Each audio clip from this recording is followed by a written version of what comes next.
Você assistiu o Mandaloriano e Grogu nos cinemas e achou que pegou todos os detalhes? Pois eu tenho uma notícia para você.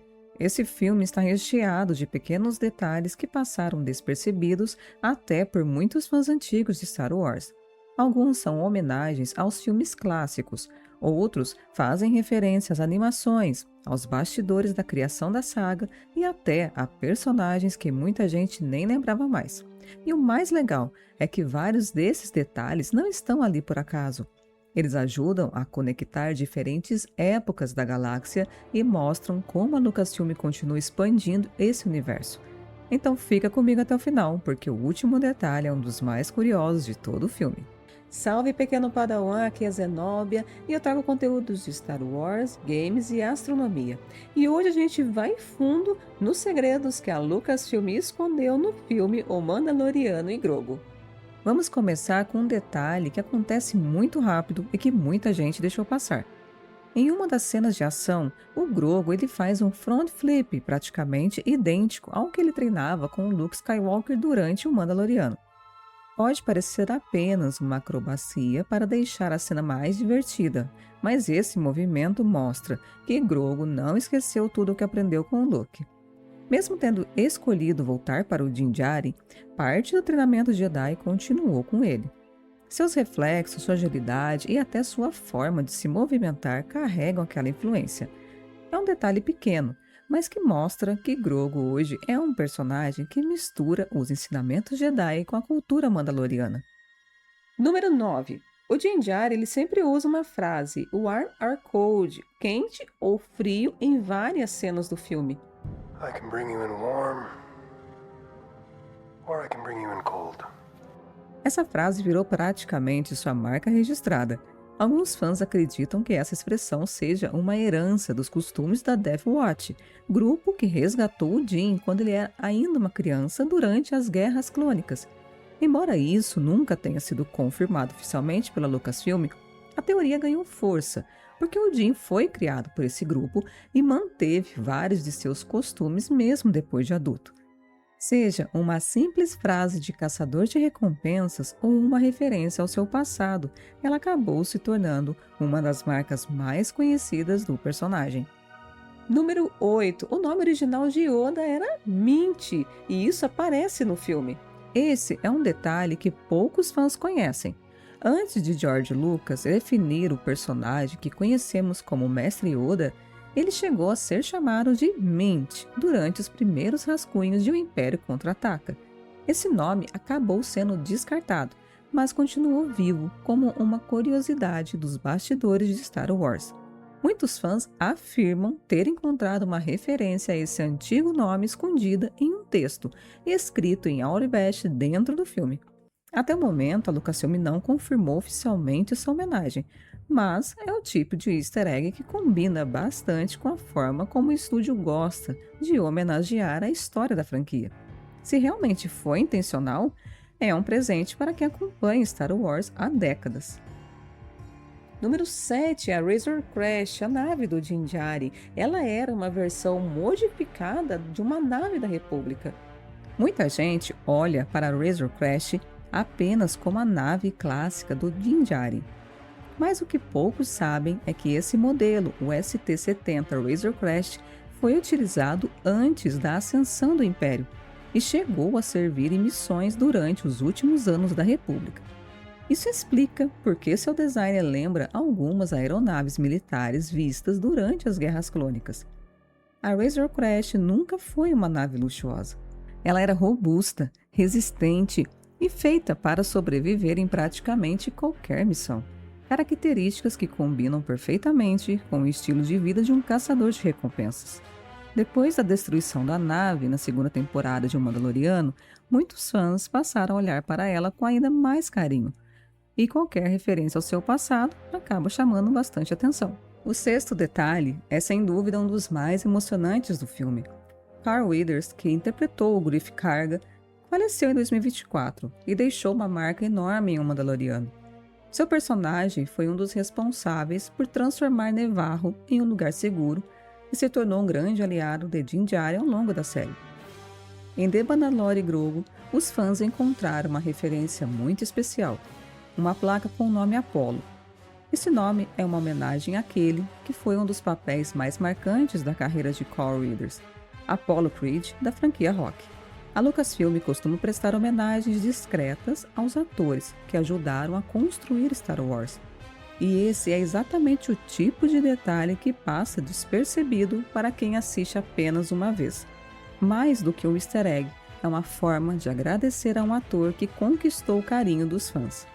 Número 5, o Rota the Hutt, que é o filho de Jabba. Ele aparece também no filme e ele tem uma referência direta com The Clone Wars. Esse detalhe vai fazer muita gente lembrar do começo de The Clone Wars. Rota, o filho de Jabba, apareceu pela primeira vez no filme animado de 2008. Naquela época, ele era apenas um filhote Hutt, conhecido pelo apelido de Stink. E foi justamente o seu sequestro que colocou Anakin Skywalker e Ahsoka Tano em uma missão para resgatá-lo. Muita gente esqueceu completamente desse personagem ao longo dos anos, mas em The Mandalorian e Grogu, Rota retorna já adulto. Mesmo com uma participação rápida, sua presença mostra que o clã Hutt continua sendo uma força importante no submundo da galáxia, mesmo depois da morte de Jabba. É uma conexão muito legal, porque recompensa quem acompanha Star Wars desde a época das animações. Número 4. As criaturas do The Jericho, aquele jogo de xadrez lá da Millennium Falcon, eles aparecem também no filme como criaturas vivas. Se existe um easter egg que os fãs antigos adoram procurar, são as referências ao The Jericho.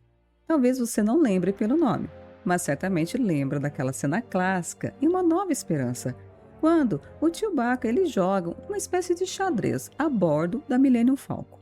Aquelas criaturas holográficas fazem parte do jogo conhecido como The Jericho. Em The Mandalorian e Grogu, algumas dessas criaturas aparecem de forma muito mais realista, como animais ou seres vivos presentes no universo. É um detalhe simples, mas muito criativo. Em vez de deixar essas criaturas presas a um tabuleiro de holograma, o filme mostra que elas realmente existem na galáxia. É uma maneira inteligente de expandir o universo sem precisar explicar nada. Número 3. O Zeb Orrelios de Star Wars Rebels também aparece no filme. Se você acompanhou Star Wars Rebels, provavelmente abriu um sorriso quando viu o Zeb. O guerreiro Lasat se tornou um dos personagens mais queridos da animação graças ao seu jeito explosivo, mas também pelo enorme coração que demonstrava quando o assunto era proteger sua família e seus amigos. Depois de aparecer em live action em O Mandaloriano, muitos fãs imaginavam que aquela seria sua única participação. Mas o filme reforça que Zeb continua fazendo parte desse período da Nova República. Esse tipo de participação também mostra como a Lucasfilm vem aproximando cada vez mais as animações dos filmes e das séries em live action. Hoje, quem acompanha apenas os filmes acaba perdendo várias conexões importantes que nasceram em séries como The Clone Wars e Star Wars Rebels, e Zeb é um dos melhores exemplos disso. Número 2. O Din, uma cena de batalha, ele destrói exatamente 3 AT-ATs igual lá em Hoth. Chegamos a um segundo detalhe, e esse é um daqueles que divide opiniões. Durante uma das batalhas do filme, Din Djarin enfrenta e destrói 3 AT-ATs. Assim que essa cena apareceu, muitos fãs fizeram uma comparação imediata com a Batalha de Hoth, em O Império Contra-Ataca, uma das cenas mais marcantes de toda a saga. A teoria é que repetir exatamente esse número seria uma homenagem visual ao clássico de 1980. A Lucasfilm nunca confirmou que essa foi a intenção, então vale tratar isso como uma interpretação da comunidade. Mas, conhecendo o cuidado que os diretores costumam ter com referências e paralelos visuais, não seria nenhuma surpresa se esse detalhe tivesse sido colocado de propósito. E é esse justamente o tipo de easter egg que torna Star Wars tão divertido. Às vezes a resposta nunca é confirmada, mas a discussão continua viva entre os fãs. E agora, o número 1. E chegamos ao detalhe mais curioso de todos. Pela primeira vez em um filme live action de Star Wars, a história segue do início ao fim sem que nenhum sabre de luz seja usado em combate. Isso chama muita atenção, porque para muita gente, o Os sabres de luz são praticamente o símbolo da franquia. Mas aqui essa ausência faz sentido. O Darksaber foi destruído nos acontecimentos da terceira temporada de O Mandaloriano, encerrando um ciclo importante para Mandalor. Além disso, o Grogu escolheu seguir ao lado de Din Djarin.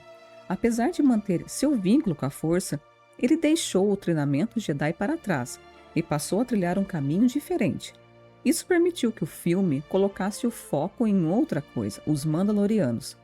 Em vez de depender de Jedi famosos ou de batalhas com sabres de luz para impressionar o público, a história aposta na relação entre Din e Grogu, nas tradições de Mandalor e em uma aventura que funciona por mérito próprio. É uma escolha ousada e, gostando ou não dela, mostra que Star Wars consegue contar boas histórias, mesmo quando deixa o seu maior símbolo de lado. E aí, quantos desses detalhes você realmente tinha percebido? É justamente isso que torna Star Wars tão especial. Quanto mais você revisita um filme, uma série ou até uma cena específica, mais conexões começam a aparecer. Algumas são confirmadas pela própria Lucasfilm, outras surgem das análises e discussões da comunidade. Mas todas elas ajudam a tornar esse universo ainda mais rico. E é exatamente por isso que tantos fãs continuam assistindo às mesmas histórias anos depois, porque sempre existe um detalhe escondido esperando para ser descoberto. Se você curtiu esse vídeo, então curte, comenta, compartilha, porque toda semana eu trago aqui conteúdos de Star Wars, game e astronomia. E já deixa aí no comentário qual outro segredo oculto da franquia você gostaria que eu trouxesse aqui. Bom, eu fico por aqui. Até a próxima, Padawan, e que a força esteja com você.